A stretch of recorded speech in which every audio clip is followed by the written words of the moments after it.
The Kansas City Chiefs hosted the Atlanta Falcons for a Sunday night showdown that lived up to the hype. It was a back-and-forth affair, with both teams refusing to yield an inch. In the end, the Chiefs edged out the Falcons 22-17, extending their winning streak to 3-0. The game was a roller coaster of emotions for fans on both sides. It featured explosive plays, questionable calls, and a nail-biting finish that left everyone on the edge of their seats. The Chiefs emerged victorious, but the Falcons proved they are not to be taken lightly. This game was more than just a win for the Chiefs, it was a testament to their resilience. They faced adversity throughout the night, but found a way to persevere. The Falcons, despite the loss, showed grit and determination that should serve them well as the season progresses. The first half belonged to the Falcons. Their defense came out firing on all cylinders, stifling Patrick Mahomes and the Chiefs' high-powered offense. Atlanta's offense, led by the steady hand of Kirk Cousins, moved the ball effectively, establishing a rhythm that kept the Chiefs' defense off balance. However, the second half was a different story. The Chiefs, known for their second-half adjustments, came out re-energized after the break. Patrick Mahomes started to find his groove, connecting with his receivers with pinpoint accuracy. The Chiefs' defense also tightened up, making crucial stops when it mattered most. The Falcons, despite their strong start, couldn't maintain the momentum. They struggled to contain the Chiefs' offensive onslaught in the second half. Their defense, which had been so dominant early on, seemed to tire as the game wore on. Patrick Mahomes, despite a slow start, once again demonstrated why he's considered one of the best quarterbacks in the league. His poise and leadership on the field were evident from the first snap to the final whistle. He finished the game with 280 passing yards and 2 touchdowns, including the game-winning score to Rashee Rice.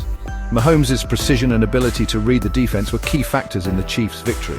Mahomes' ability to extend plays and make throws under pressure was on full display. His knack for evading defenders and finding open receivers, even in the most challenging situations, continues to set him apart from other quarterbacks. However, it was a surprisingly quiet night for Travis Kelce, Mahomes' favorite target. Kelce, known for his reliable hands and ability to make big plays, struggled to make an impact against the Falcons' defense. Kelce, who entered the game with 3 consecutive 100-yard receiving games, was held in check by the Falcons' defense.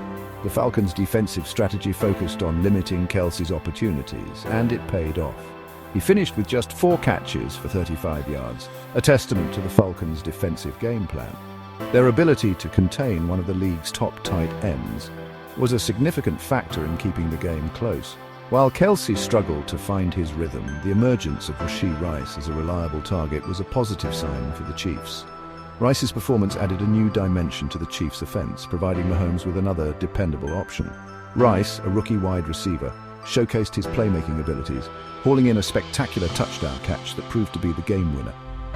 His ability to step up in crucial moments bodes well for the future of the Chiefs' receiving corps, adding depth and versatility to their offensive arsenal. On the Falcons' side, it was Drake London who emerged as the offensive star. The second-year wide receiver was a constant threat, using his size and athleticism to outmuscle Chiefs defenders. London finished the game with 8 catches for 120 yards and a touchdown, a performance that should silence any doubters. London's emergence as a true number 1 receiver is a welcome sight for the Falcons. His ability to make contested catches and generate yards after the catch adds a new dimension to their offense. If London can maintain this level of play, the Falcons' offense will be a force to be reckoned with. London's performance was even more impressive considering the Falcons' struggles on the offensive line. They lost both starting right tackle Caleb McGarry and center Drew Dahlman to injuries in the first half, forcing them to shuffle their line.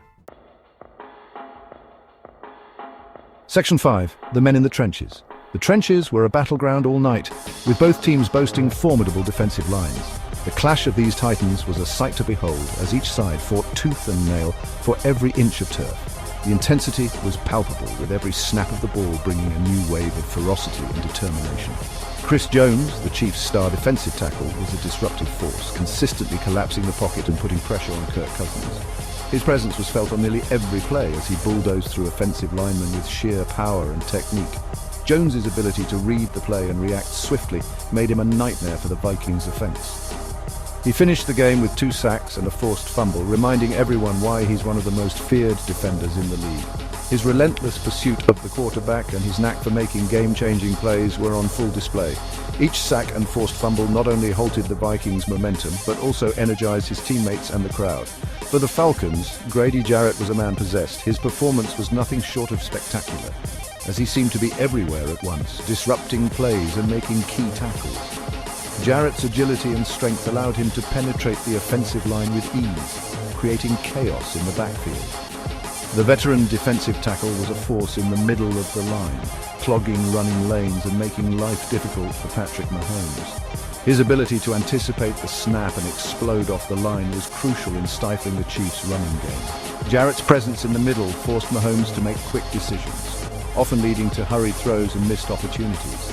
Jarrett's motor never stopped, and his energy was contagious, inspiring his teammates on the defensive side of the ball. His leadership on the field was evident as he constantly encouraged and motivated his fellow defenders. The Falcons' defense fed off his intensity, rallying around their star tackle to put up a formidable front against the Chiefs' offense.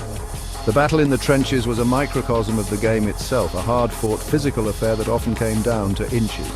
Every play was a test of strength, strategy, and willpower, with neither side willing to give an inch. The linemen's grit and determination set the tone for the entire game, showcasing the raw, unfiltered essence of football. In the end, the Chiefs' defensive line made a few more plays which proved to be the difference. Their ability to step up in crucial moments and make game-saving stops was the deciding factor. The relentless pressure and timely tackles by the Chiefs' defenders ultimately sealed the victory, highlighting the importance of the battle in the trenches. Section 6, controversy reigns supreme. No NFL game is complete without a little controversy, and this one was no exception. The officiating crew came under fire for several questionable calls, particularly in the fourth quarter.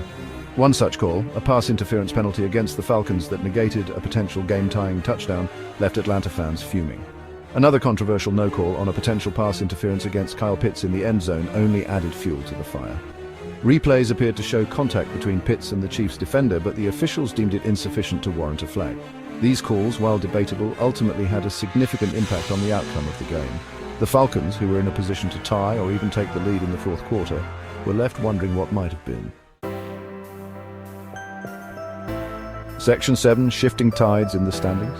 With the win, the Chiefs moved to 3-0 on the season, taking sole possession of first place in the AFC West. They've established themselves as the early favorites to win the division, and their Super Bowl aspirations remain firmly intact. The Falcons, despite the loss, fall to 1-2 on the season. While their playoff hopes took a hit, they're still very much in the mix in the NFC South, a division that's shaping up to be one of the most competitive in football. The Chiefs' victory also has implications for the overall AFC playoff picture. With each win, they solidify their position as one of the teams to beat in the conference. The Falcons, on the other hand, will need to regroup quickly if they want to avoid falling behind in the NFC South race. Section 8. Post-game buzz and reactions. The post-game buzz centered around the controversial calls, with analysts and fans alike dissecting every angle. Some argued that the officials were too quick to throw flags, while others defended the calls, saying they were consistent with the NFL's emphasis on protecting defenseless receivers. Patrick Mahomes, in his post-game press conference, downplayed the ankle injury he sustained during the final kneel-down, assuring reporters that he was fine. He praised his team's resilience, saying, "We knew it was going to be a tough game, but we found a way to get it done." Falcons head coach Arthur Smith, while visibly frustrated, refused to blame the officials for the loss. He acknowledged his team's mistakes and vowed to learn from them, saying, "We're going to get better from this. We're a young team, and we're still learning how to win." Section 9, Beyond the Box Score. Beyond the box score, this game was a reminder of the unpredictable nature of the NFL. The Falcons, considered underdogs coming into the game, gave the Chiefs all they could handle. It was a game that could have gone either way, and it highlighted the parity that exists in the league today. The game also showcased the growing star power of both Patrick Mahomes and Drake London. Mahomes, already a household name, continues to elevate his game, while London is quickly making a name for himself as one of the most exciting young receivers in the league. Ultimately, this game was a testament to the passion and excitement that the NFL brings week in and week out. It was a game that had it all: high stakes, incredible plays, and just enough controversy to keep everyone talking. Section 10, looking ahead, the Chiefs, riding high on their 3-0 start, will look to keep the momentum going next week as they face a divisional rival, this game will be crucial for maintaining their lead in the division and setting the tone for the rest of the season. Their offense, despite some hiccups against the Falcons, remains one of the most potent in the league, with their quarterback leading the charge and their wide receivers making big plays down the field, and their defense is starting to round into form. The defensive line has been particularly impressive, showing resilience and strength in crucial moments.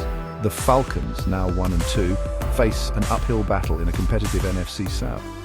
Their recent losses have put them in a tough spot, but the season is still young.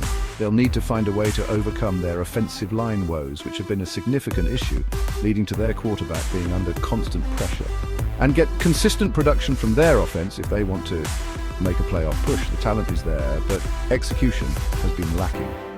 As the NFL season progresses, both the Chiefs and the Falcons will be teams to watch. The Chiefs, with their explosive offense and improving defense, are looking like strong contenders. The Chiefs, with their sights set on a Super Bowl, will be tested week in and week out. Each game will be a new challenge, but they have the depth and talent to overcome obstacles. The Falcons, while facing an uphill battle, have the talent and determination to surprise some people. With the right adjustments and a bit of luck, they could turn their season around and make a strong push for the playoffs.